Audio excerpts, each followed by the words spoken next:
Hi guys! At dahil magpapasko na, pwede na kayo magpa-reserve ng mga Christmas cakes.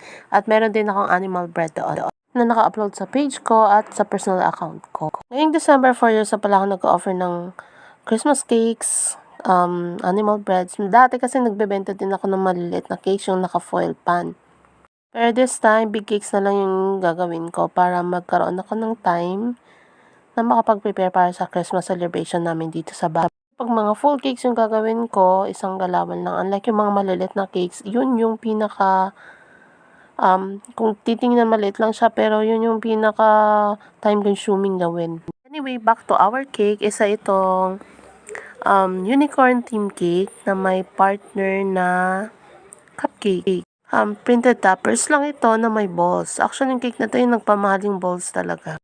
Akala ko dati yung decorating balls sa cake ay nasa 60 pesos lang, 150 pesos pala ito.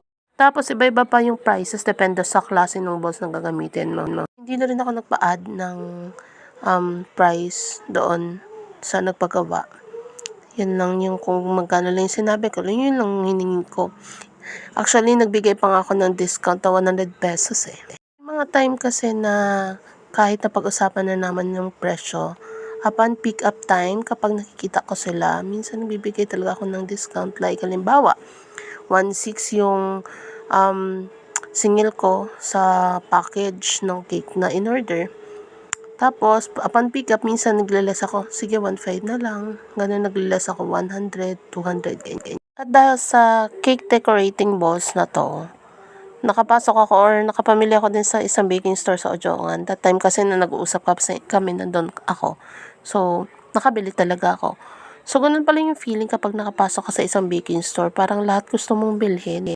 Kasi from ingredients, tapos sa pan-design, lahat na nandun eh. Kung may mga ganitong baking store lang dito sa lugar namin, siguro mas mapapadali yung buhay ng mga bakers.